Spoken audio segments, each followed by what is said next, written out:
know when people say, oh, Arteta out, it will never come to that. If Arteta thinks he's not doing the job, he's not the sort of bloke to sit around waiting to get paid off. He'd leave. Hopefully things improve, man. You know, we just need to win a game and then build from there and have a good January. If not, we get Chris's interview out from 11 years ago and run it back. Just change up some of the names. That's it. A remix of it 11 years later. Some are still there, don't worry about that. Yeah. How's it going, people? Welcome back to the channel and welcome back to another Supporters Club. It's been a couple months. Last international break, we couldn't get one done, and there is plans to make Supporters Club bigger, better. So look out for that, people. Probably in the new year now, 2025 is just around the corner. But I thought, with the calendar year coming to a close, Arsenal in a bit of disarray at the moment, not in the greatest of places, why not bring out the Supporters Club and bring out the regulars? Curtis Shaw in the building to my left. What are you saying, Curtis? I'm good, bro. You know what? I'm enjoying the international break, which is something I don't think I've ever said. Yeah, I don't hear many. I enjoy it because Turkey's doing well at the moment in terms of young players. But in terms of outside that, no one tends to enjoy international football until this one here, where it felt like we needed a little bit of a break, and it felt like with the way Liverpool were moving, they could do with a little break themselves, from our perspective anyway. And Chris Hudson back in the building as well. Chris, been a little while, man. First and foremost, outside of Arsenal, how are you, family, everything good, yeah? Touch wood. Yeah, nice. But, you know, I'm afraid the Arsenal were irritating me, Turkish. Irritating. That's the whole first word of the season day. is irritating. Talk to me about that. I mean, would I be wrong in saying we're in a bit of a bad place at this moment in time? I think it all goes back to we don't want to go over old ground, but it goes back to the window, the summer window. I know we all know your views on that, Turkish, and I totally agree with you. We didn't do enough, and we're suffering, especially up front. Well, I think it's a dereliction of duty, how weak they've left us up front. Definitely. Then I'm looking at the injuries. Now, I think the last time I was on it, I did say we had so many players on the Euros that in the end it will catch up on them, and it has. That's why it's not a mystery why we got loads of injuries. To nick a Wengerism, they must have all been in the red zone. So that's another thing. The refereeing is sending me over the edge. Yeah. You know, I think of 3 games, massive games this season where I think luck has gone against us as well. Chelsea away, that should have been a goal. At the end, yeah. Liverpool at home, when the referee, he didn't know, what I'll do, I'll disallow it. Man City away, killer, last minute. It's you know what I mean? It's irritating, Turkish. You said quite a bit there. Let's talk with the transfer window first, because the common rhetoric to me is, don't talk about the window, you just want to be proven right. But Chris, you know, you're an OG. You know, me and Curtis have a show called The OGs, but there's a bigger OG in the building now. I mean, you've been supporting Arsenal for so long. I tend to look back at the window because how many times have we looked forward from windows similar in the past under Wenger, where we were 1-2 signings away. It felt like we was 1-2 signings away, and we never got the job done to really feel like we're going to get over that line in the next season coming ahead.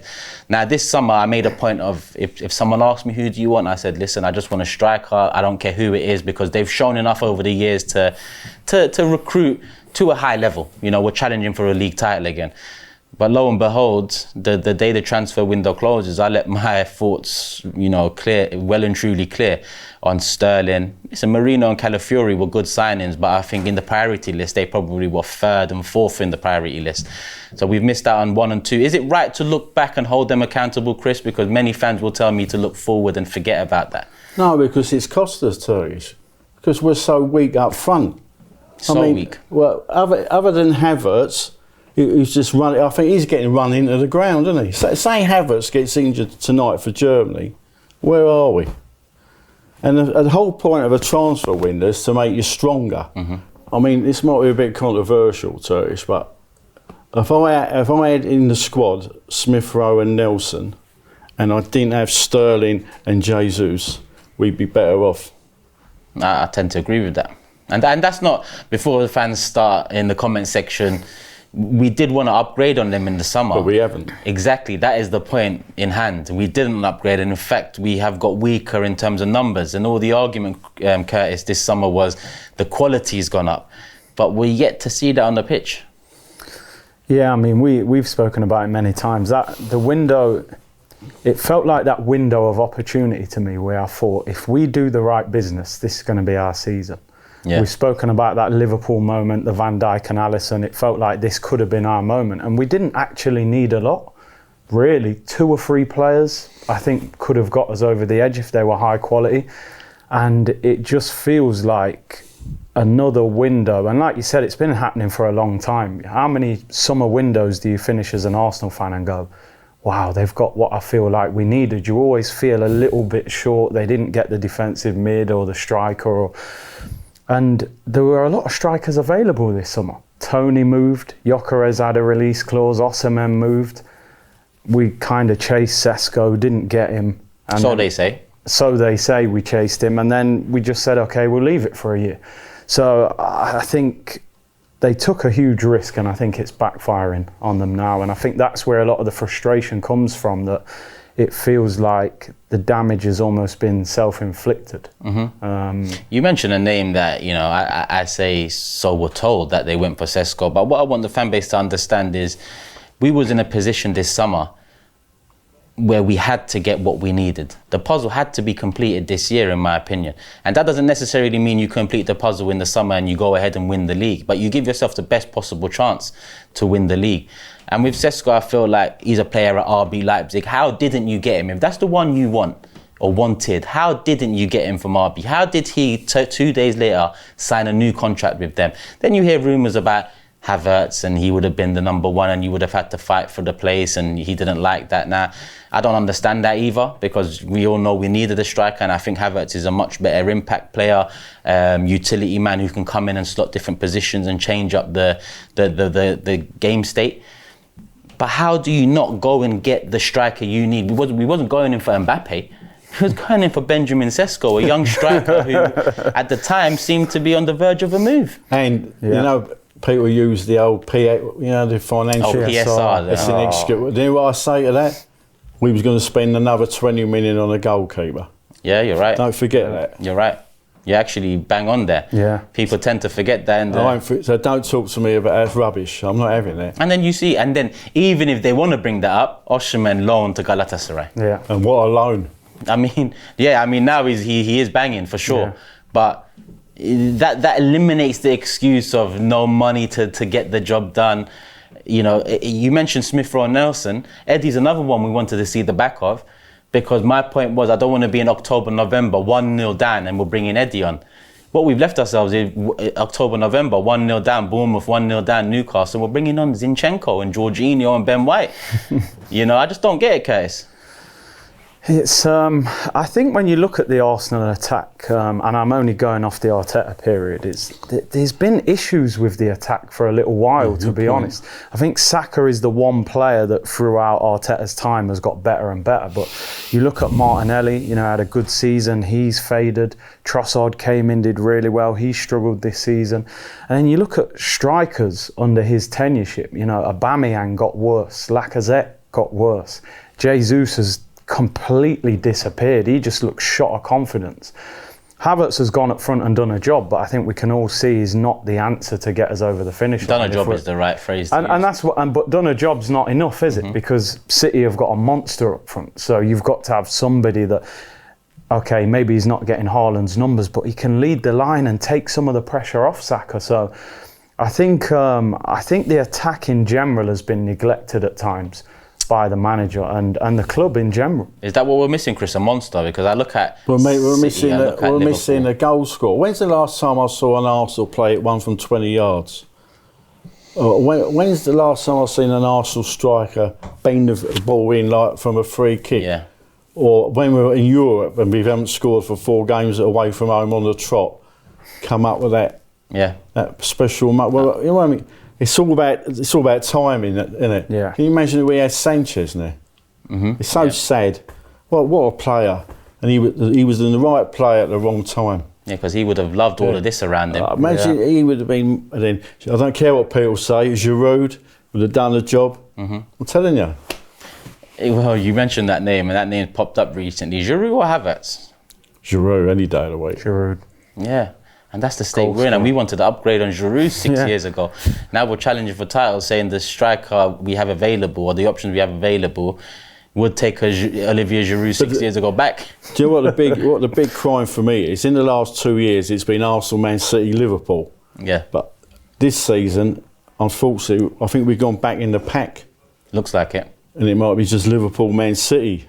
And we're back in the pack chasing the 4th place. It feels like we're in crunch time already, Chris, right? And people say to me, would you take out a day it went win the... If you was to come 4th and win the League Cup, no. No, new manager.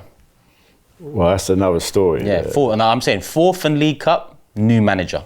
That is my stance on. If you give me 4th and League Cup come May, new manager. Without that, and the reason I say that because I'm one that looks above the manager. I did that with Wenger as well, but Wenger became the shield for the Kroenkes. And this summer, the start of the season, when Arteta said these are the best owners in the world, I haven't worked with any better.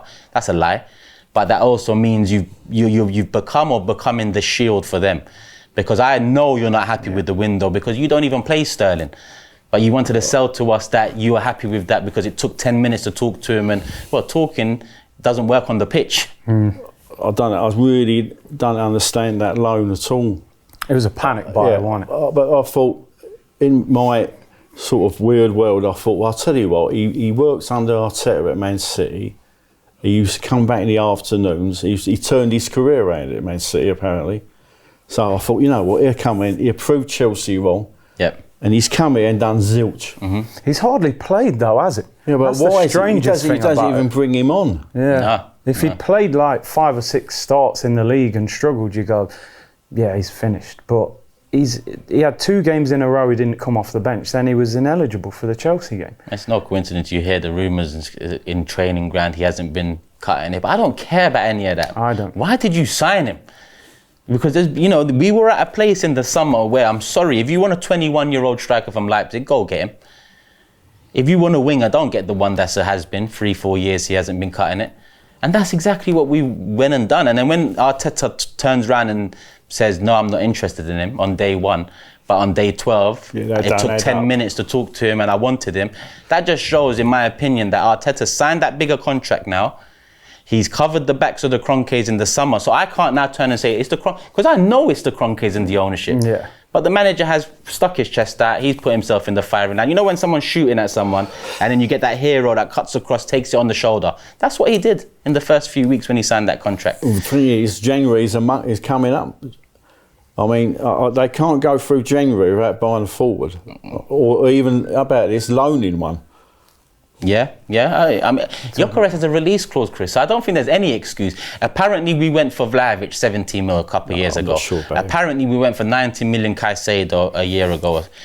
Go and get Gyökeres for 18 mil or 7, whatever the release clause is. Show us that you do have the money after saving some in the summer.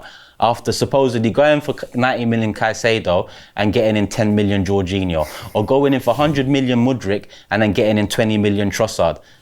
Or we've got 70 million Vlahovic, getting 40 million Jesus. Come on, let's get over the line now. And I think you're right.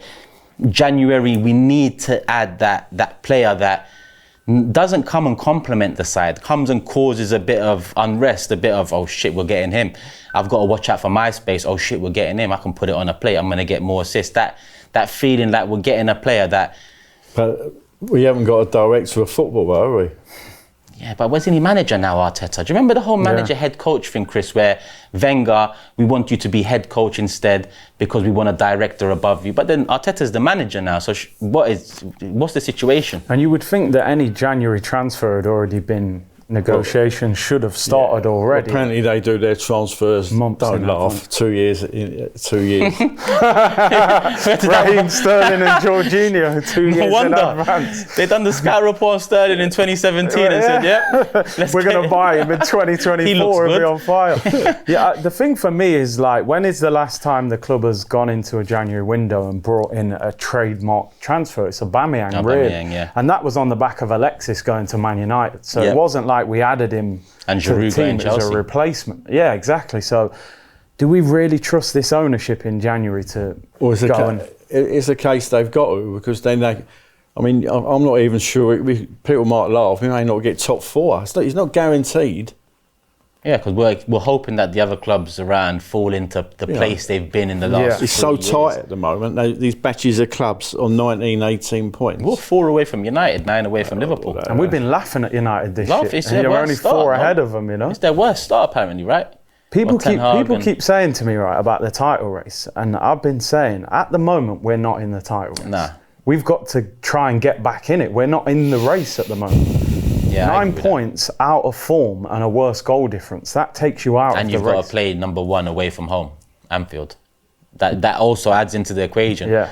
Because we used to use 2 years ago, they're coming to the Emirates, or you know, we drew. Not this time. Liverpool are prime position. I don't think there is a race until game week 19. That's my Yeah, opinion. yeah. But if you ask me about the state of play now, Liverpool and Man City are away from the pack, albeit 5 points. You know, is catchable. Yeah. But we're not trying to catch second. We're trying to catch first, and that's my issue with it. I mean, you mentioned 4th and League Cup. I know your opinions of that will probably fall in line with mine, but the bare minimum this season was to win a trophy, and I don't think League Cup is the trophy we're talking about. I don't even think FA Cup is the trophy we were all hoping for this season. Listen, we've got to understand that we've been here before, top 4 and a cup. We weren't happy with that. We complained when Wenger was doing that. Top 4 is not enough. You're celebrating top 4. We've then got ourselves in a great position after a couple of years of difficulty under the manager, finishing 8th. You then get back in the, you know, European place, then you get Champions League. We're supposed to then get over the finish line, or at least try. You've got no divine right to say we're going to win the league. If the club had gone out, bought the striker, bought the right players, and we went for it, we go, maybe you're just unlucky, but they didn't do enough. And then what's making it worse is Liverpool have just come back and said they've had a couple of bad years. They was in the Europa League last year, changed their manager, a legend of the club. You saw when Wenger left and when Ferguson left how those 2 clubs have struggled. Slot's come in, most of us didn't even know much about him, and just said, okay, top of the league, won nearly every game, top of the Champions League group. Now, we don't know how the season's going to finish. We're all hoping there'll be a drop-off somewhere, but if they win the league, I think that looks very bad on Arsenal. Not Man City. Man City have won 4 in a row. They can have an off year. Mm-hmm. But us, this was supposed to be our time. And I don't think they grabbed the opportunity. That's why everyone feels so irritated. Yeah. Because we've made ourselves feel better with the excuse that Man City are a juggernaut, Chris. And that wasn't a lie. It's facts. But this season, I think the last 2 summer windows, and this is what makes it more frustrating for me. I've looked at City the last 2 windows, year on year, and they're worse off. Since the treble year on year, they're worse off. But we are not seemingly capitalising on that. And I think it's exposed the club a bit, because if Man City were top 9 points clear, the excuses will be running their beast. They got Haaland up top, Pep Guardiola the greatest and whatnot. With Liverpool, that can't be said. You know, they have got legendary players. They've got some of the greatest Premier League players of all time. But in the last couple of years, we've finished above them twice. I don't expect in phase 5 or 6 in process year 5, a new manager to come in at the club where we, as a fan base, we're looking at Klopp and his trajectory and saying, well, it took him 3-4 years to get the title and look what happened. For them to get a new manager whilst we're still looking at their old manager's trajectory, and their new manager comes and slips one in behind us. Now, obviously, I'm not saying they've gone and won the league yet. I still think there's a lot to play for. We was unlucky not to beat them at the Emirates. Oh, yeah. It was only those 2 in-game injuries that cost us, wasn't it? And we were the better team that day. Yeah. Like, you know, it don't make things better. No, it doesn't. Here you add to the Anfield trip that's around the corner. But listen, you've already talked about January, Chris, Curtis, both of you. How important is this January window? I think it's massive. Don't come up with me with that famous quote, well, you know, January's always a bit of a difficult window. The famous January. I don't want to hear it. Yeah. And I'll tell you something, you can do a bit of wheeling and dealing. There's a few players you can get off the books if you like. Mm-hmm. I mean, why are we turning down Palmeiras as sniffing around Jesus? Why are we saying, no, we're not going to do... What's he doing? Yeah. Can we cut Sterling's loan? That's another question I want to find out. Can put that 100k somewhere else. Curtis, the importance of January. I would say season defining. Because I think if you brought somebody in of high quality, like a Gyökeres or somebody, I think that can... I actually think the players need to see a new player. Yeah. You know, I think sometimes if you're a player and you're like, man, we just finished second, didn't win it, you're going, okay, who comes in? You want to see a top player come in. Saka probably wants somebody to take some of the pressure off him, you know, rather than thinking, I've got to be the one to do it all the time. So I think if they have a typical Arsenal January, I think the season will just fizzle out. And like Chris said, I think it becomes a top 4 battle.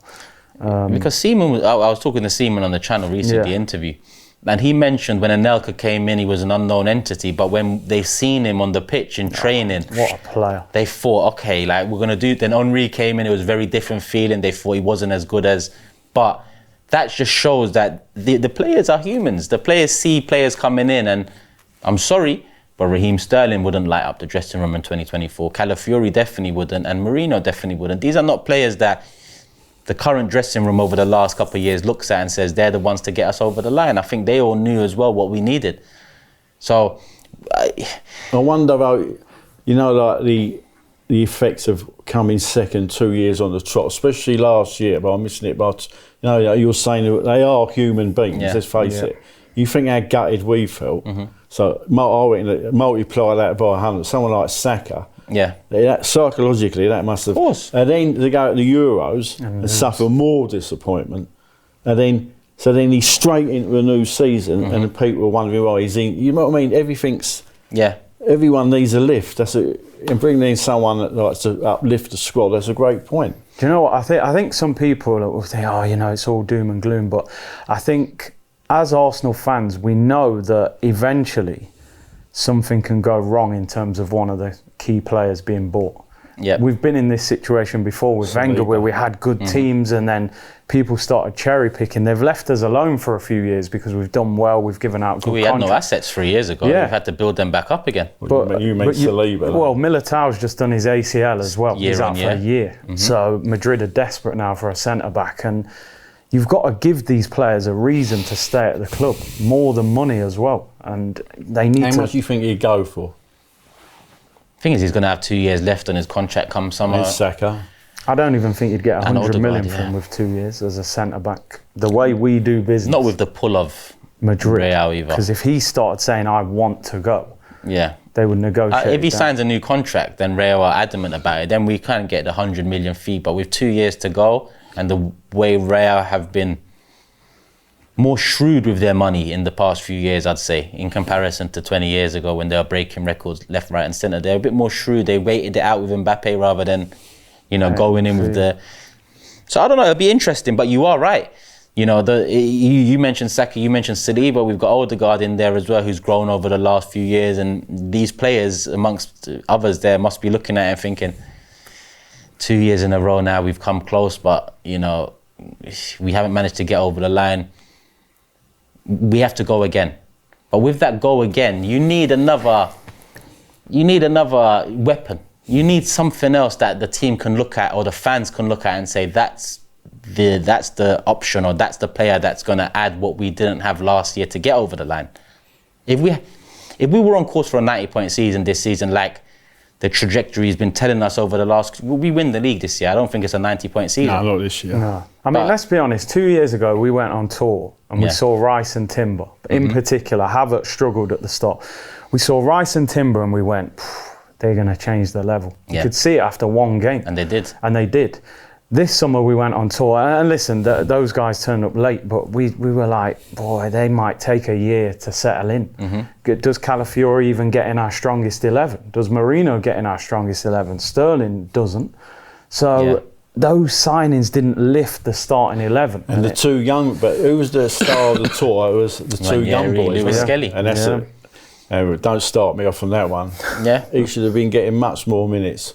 But obviously, Arteta's handling him the way he wants to. So, you know, I've just got to bow my head to his... Yeah, but Arteta needs to understand, I ain't waiting around for you to put your arm around Ranieri. And this is coming from someone who said, don't rely on him this season. Do what you need to do in the summer. We didn't. So when push comes to shove, I'm sorry, I ain't going to wait 3 more years for another star boy to come true, because then the star boy we have will be gone by then. And it's just a rinse and repeat. We've been there, we've done that. I'm not going to be fooled by it again. Would I be right in saying January a striker is the number 1 priority? Like, that's no question. No. We'll probably get a left back or a goalkeeper or someone. What's Kim Kallstrom doing? Yeah, what's Kim doing, you know? Is his back Get all right? Mudryk from Chelsea. We love a Chelsea. I'm done with Well, all the that one they Chelsea want, stuff, according to Twitter, is the Newcastle boy, isn't it? Yeah, but that's funny, because all summer you wasn't interested when you could have tested the waters. Now you cannot get Isak in January. Nah. You cannot get Isak in. So it's funny that these ones have come about. The player we can't get, fuck that. Go get Gyökeres, 80 mil release clause. Even I want Isak. I'd prefer Isak. But I'm sorry, I'm not waiting another 6 months, potentially 18 months to get it done. I suppose the one, I'll tell you what, Aussie mean, in last summer, Naples couldn't give him away, could they? There's no. I mean, you look enough to. I know it's a Turkish league before you all say it, but he's also done it in Europe for him, hasn't he? Yeah. I mean, the boy's a wonderful goal And I think scorer. his thing's been his release clause is 65 million, and I think any team can actually trigger that, and he'll have to be taken away from Galatasaray. So actually, that's 2 release clause strikers available that would guarantee an improvement. I don't want to hear fans now say, "Oh, Osimhen, he might not fit in." Forget that. It's better to see if he will fit in than see if no one can fit in. I'll give you another player. The Turkish boy don't get a game at Madrid. Arda Güler, yeah. I'll be bang straight. And that would be perfect competition for both Saka and Odegaard in terms of he can play both. There's your 2 signings. Yeah, I mean, he'd come in for a loan as well, the way we've got a decent reputation. And you with get Real. bums, the Turkish population will be flooded mate. in the Emirates. You know, I've been waiting. I've been 7 years in this YouTube thing. I've been waiting for one. No, he is a wonderful talent, isn't he? Class. His ceiling is and up he's there. sitting festering away on the Madrid bench. Yeah, I mean, I think Real are going to have a few players in the next 12 months or so that should interest us. I think Arda Güler is one. I think Rodrigo's another. But that's one for the summer. So Barrios is still there. Mate, you want him to come and spin the block again on the pitch? He's still there. Beyblade spinning round. Yeah, do you remember him? He had that great game, didn't he? And then he went downhill. Scored the winner against Sheffield United in that FA Cup win. In the COVID, and that was it. Au revoir, goodbye. And we moved But you know on. what? Winning fixes everything, as I always say, man. We've got to win games of football and then rebuild, grab the season again. We haven't become a bad team overnight, but we've lost our way somewhat. And I think Arteta has overcomplicated things at times. I think last season he found a way of playing that worked. He just needed to upgrade the players. This year, Inter Milan, 46 crosses. That's not the way we play football. You know what I mean? We haven't got Niall Quinn up front. You know what I mean? Like, get back to playing the Arsenal way, man, you know? But I know a lot of football fans will say this, but we have been unlucky. I'm not saying that because we have been unlucky this year. A lot of things have gone against us, Turkish, that haven't. In the last 2 years, if you look back, we've had no injuries, haven't we? We haven't had that many controversial decisions. I know we've had a few, but this year, every week, there's something to piss you off. Yeah. And that's why I enter into the club, Chris, because you're not wrong. But you do make your own luck. And I think if you leave yourself in the situation you left yourselves in after you're right, 1-2 years of pretty good injury record form and whatnot, you should know that this is coming in a way, because it's not often you get year-on-year good injury record. Mainly due to international football. Yeah. Which is the last of it this calendar year, but I'll be back again soon in March. For this Nations League stuff. All right, so striker in January. I mean, Chris, do you think the league is too far gone now? Do you think it's... No, because there's loads... it's not too far gone, but we're enough going to have to go on some really good run. A run that we've never seen. It's probably going to have to be better than the one last year. Yeah. And the one last year is the best run we've seen, including title-winning sides in terms of... We have to go on one hell of a run. And the football gods have got to look down upon us and smile for a change instead of spitting on our faces, because we're just having horrible luck at the moment. Yeah, I wouldn't hold my breath on that one. No. 20 years deep of spit on our faces. But Curtis, 9 points away from Liverpool. Chris says, we're going to have to do something special to get back into it. I tend to agree. I think we are out of it. But if something special is around the corner, then it is still there to make up. But really... I mean, listen, it feels like it's out of reach at the moment. The only way you get back into it is if you go on a run until January and then you make a big signing. But Do I see all of that happening? Listen, we've been 8 points clear and not won a league, so why would I be confident from 9 points behind of 2 teams, by the way, now? Obviously 4 or 5 Man City and 9 of Liverpool. So I think it's very unlikely, I'll be honest. And 2 teams that have genuine world-class players that have won at the highest level, both of them, whereas we don't. That's the problem. I mean, we were speaking there, you look at Liverpool, they've got Salah. He's still a match winner at any given moment. Haaland at City. When you look at Arsenal, we don't have a player who is, like you said, an Alexis Sanchez, a world beater that can just win you a game at any moment. Yeah. We've got players that are on the come up like Saka, but I just think we're lacking that bit of magic, that maverick.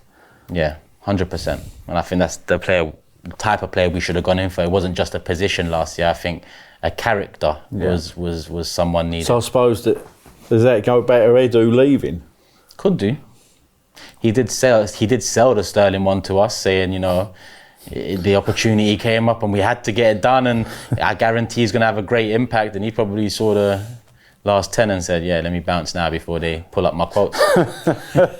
Because his time has been 50-50. Yeah, the only question mark I have with Edu is if you did get this project over the line and win us our first title since 2004, I think your legacy off the pitch would have surpassed your legacy on the pitch for us. Because he was a great player for us. In the Invincible season, I think he was like our 12th man. I think he played the most minutes off the bench, if I'm not mistaken, or he's up there for sure. He played a part in a lot. He's part of a legendary side. He came up with loads of important goals that year. Yeah. Well, I'm at Chelsea away. There's a few. Yeah, he played his part that season for sure. But I just wonder what was the reason? If it was money, okay, cool. But even then, I would think, that's your friend. You could tell him, let me see this out, and then I'll join you. That would put me in a better position experience-wise. It just feels like he did jump ship. At a time where it's looking precarious for our trajectory or progress year on year.